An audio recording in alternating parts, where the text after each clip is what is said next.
Так, вы двое туда. Есть информация, что...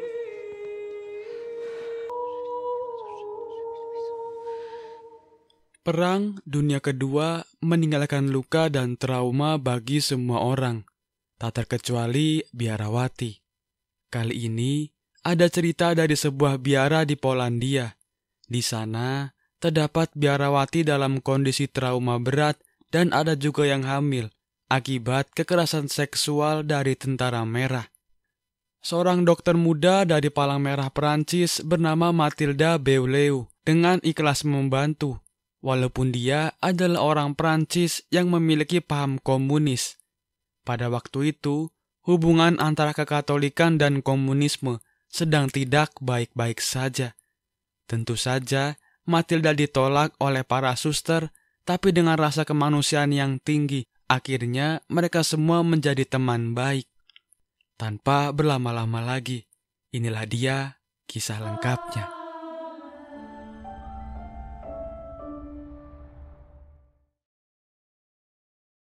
Polandia, Desember 1945. Satu komunitas suster sedang ibadat sore. Tapi tak lama kemudian, terdengar suara teriakan wanita dari dalam biara. Setelah ibadat selesai, seorang suster pergi keluar untuk mencari bantuan medis. Di perjalanan terlihat banyak sekali anak yang kehilangan orang tuanya karena kejamnya perang. Suster itu meminta tolong kepada dokter di Palang Merah Perancis bernama Mathilda. Mathilda yang tidak paham bahasa Polandia menyuruh Suster Teresa untuk pergi ke Palang Merah Polandia. Tapi Suster Teresa terus memohon kepada Mathilda agar mau membantunya.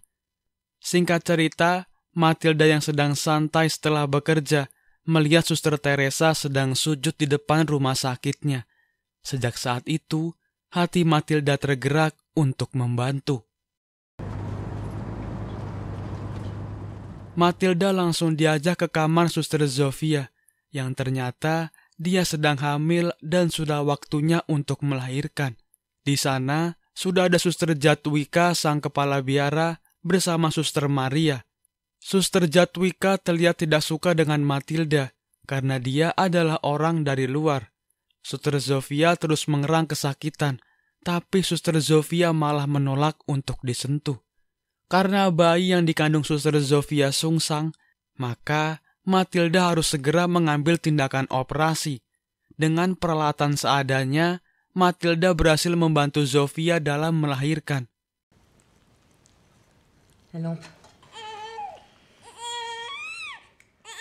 Setelah selesai, Suster Maria mengantar Mathilda keluar.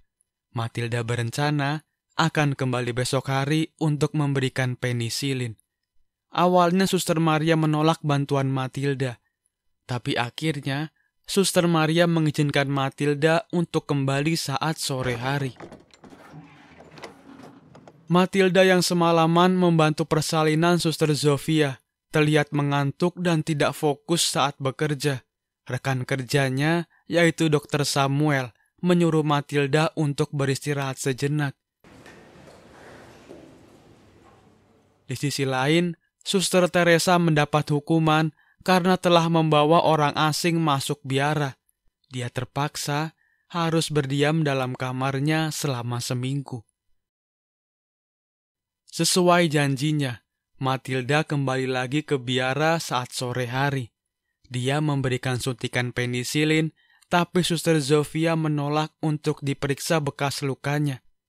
Ketika Mathilda ingin melihat bayinya, Suster Zofia beralasan bahwa bayi milik Zofia telah dititipkan ke bibinya.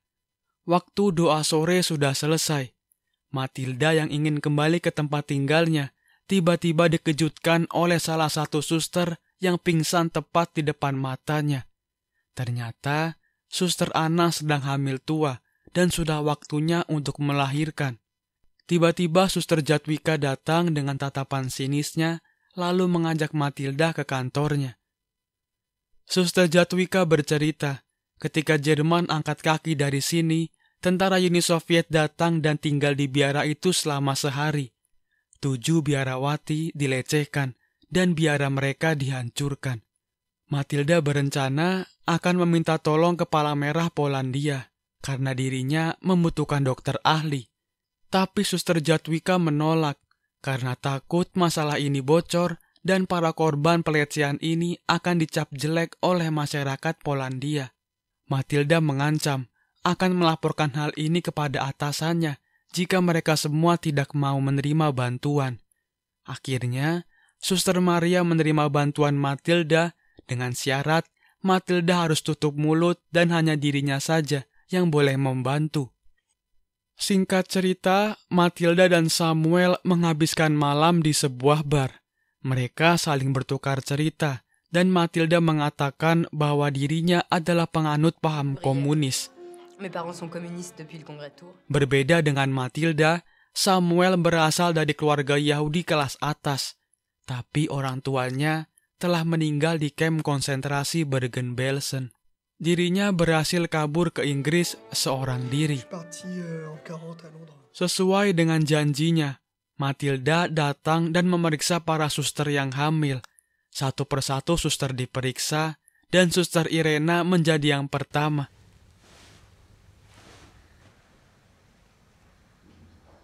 Tapi setelah itu, para suster yang lain malah menolak disentuh. Matilda mengatakan bahwa di sini dirinya sangat tulus membantu dan tidak akan membocorkan masalah ini ke siapapun. Dia memohon agar para suster yang hamil dapat kooperatif untuk diperiksa. Tapi Suster Maria mengatakan para suster di biara ini memiliki sumpah kesucian dan tidak bisa disentuh oleh siapapun. Mereka semua takut akan masuk neraka jika disentuh oleh orang asing. Di saat ingin memanggil suster lainnya, ternyata mereka semua telah kabur ketakutan. Akhirnya, Matilda pulang dengan kecewa. Ketulusannya membantu seakan tidak dihargai. Di tengah jalan, mobilnya diberhentikan oleh tentara Uni Soviet yang berjaga. Matilda diminta turun dan menunjukkan kartu identitasnya. Tapi, para pasukan Uni Soviet malah ingin melecehkannya.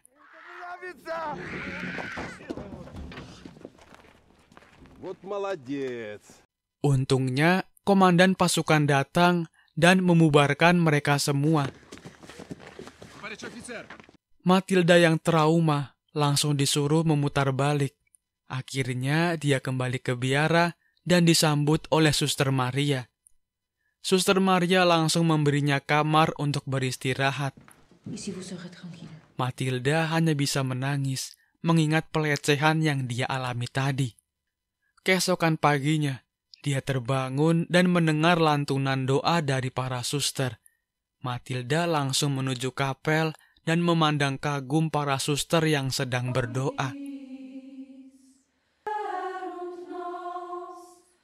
Tapi di tengah ibadah, mereka mendengar suara tentara Uni Soviet yang datang.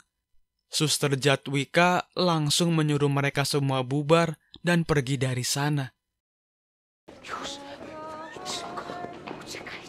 Tentara Uni Soviet yang datang langsung menggeledah biara mereka karena dicurigai telah menyembunyikan musuh masyarakat. Untungnya Matilda langsung keluar dan memperingatkan mereka bahwa biara ini sedang dikarantina karena epidemi tifus. Para tentara tersebut percaya dan langsung angkat kaki dari biara itu. Penggerebekan oleh tentara Soviet tadi seakan membuka luka lama. Mereka takut kejadian beberapa waktu lalu terjadi lagi. Singkat cerita, saat Matilda akan kembali ke rumah sakit, para suster di sana memeluknya dan mengucapkan terima kasih karena telah bersedia membantu. Kali ini, Matilda sudah dianggap sebagai bagian dari mereka. Sesampainya di kantor, Matilda dimarahi oleh atasannya karena telah meninggalkan tugas seharian. Dia diancam akan dipulangkan jika mengulangi perbuatannya. Dr. Samuel mengira bahwa Matilda pergi ke pertemuan Partai Komunis karena akhir-akhir ini Matilda sering kelelahan dan tidak fokus dalam bekerja. Qui vous intéresse? Non. Karena sudah dicurigai, Matilda menggunakan sepeda untuk kembali ke biara. Dia memeriksa setiap suster yang hamil di sana. Suster Irena berencana akan meninggalkan biara dan hidup menjadi orang awam setelah melahirkan.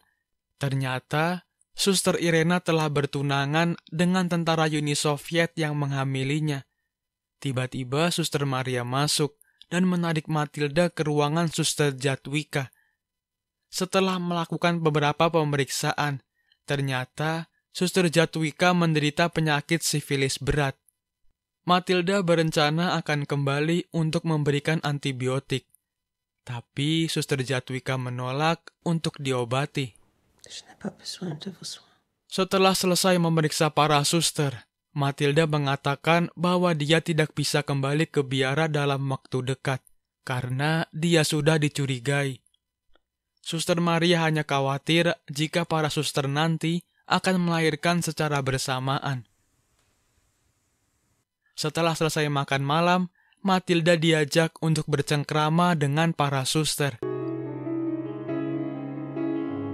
Berbeda dari sebelumnya, kali ini Matilda sudah disambut baik dan dianggap menjadi bagian dari komunitas biara. Tapi tak lama kemudian, Suster Zofia melaporkan bahwa Suster Ludwika telah melahirkan sendirian. Dengan sigap, Matilda langsung menuju kamar Suster Ludwika dan memandikan bayinya. Comment est-ce possible qu'un bébé arrive comme ça? Tapi, Suster Ludwika menolak bayinya dan akhirnya bayi itu diberikan ke Suster Zofia. Dia langsung memberi nama bayinya Helena.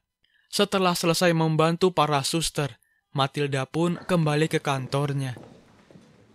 Dia mendapat kabar bahwa misi mereka di Polandia sudah selesai dan akan segera kembali ke Perancis akhir bulan nanti.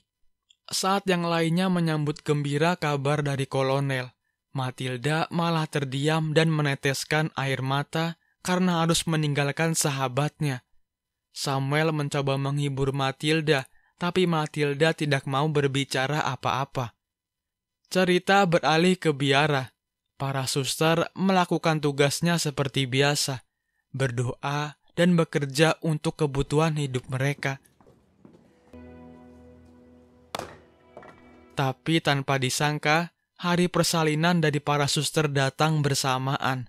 Hal yang ditakutkan pun terjadi. Dengan tergesa-gesa, Suster Maria langsung menelpon Matilda. Matilda langsung mengajak Samuel, karena dia merasa tidak sanggup melayani persalinan dari kelima suster sekaligus. Sesampainya di biara, mereka disambut dengan Suster Jadwiga yang terlihat tidak menyukai Samuel. Tapi karena keadaan sudah genting, mau tidak mau, persalinan harus segera dilakukan. Proses persalinan para suster dimulai. Di sisi lain, Zofia melihat Suster Jadwiga menggendong bayinya keluar. Suster Zofia pun mengikuti Suster Jadwiga diam-diam. Setelah melewati hutan bersalju, dia melihat Suster Jadwiga membuang bayinya di pinggir jalan. Itu berarti bayi yang dikandung Zofia juga diperlakukan sama. Maka hancurlah hati Zofia melihat kenyataan yang terjadi.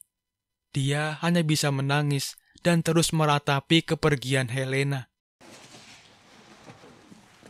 Suster Maria yang melihat Zofia menangis langsung mengantarnya ke kamar.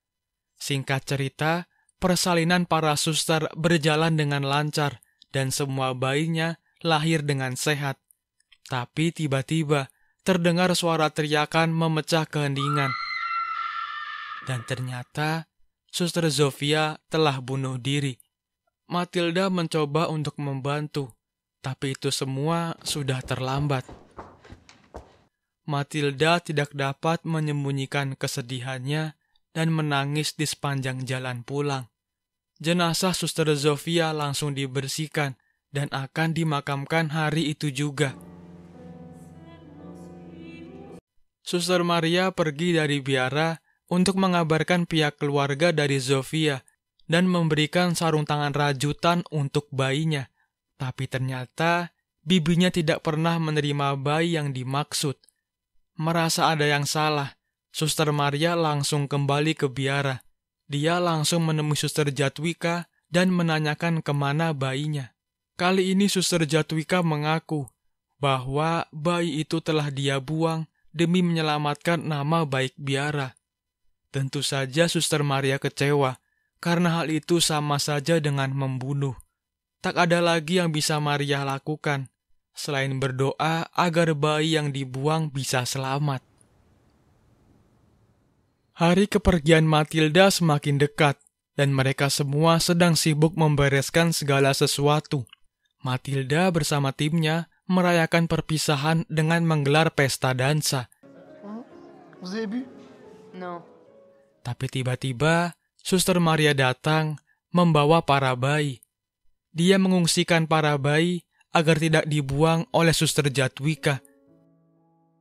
Suster Anna yang datang bersama Maria mengatakan bahwa dirinya akan meninggalkan kehidupan biara dan fokus untuk mengurus anaknya.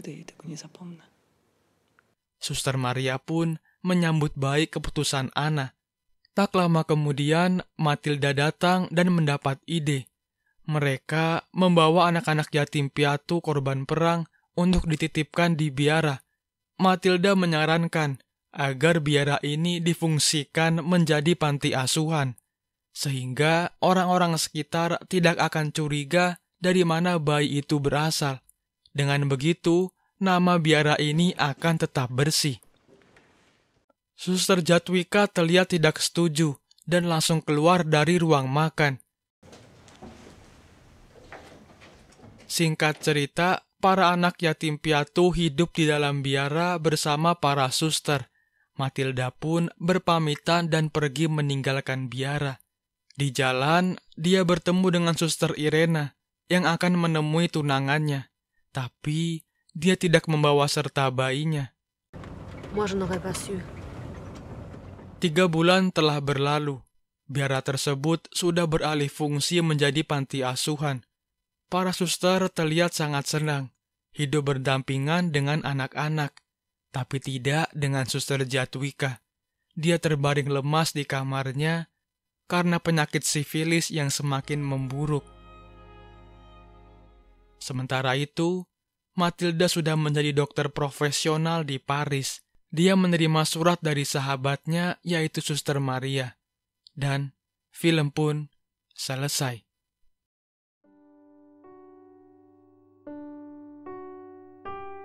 Segitu aja kira-kira alur cerita kali ini. Semoga kalian suka dan sampai jumpa di video seru lainnya.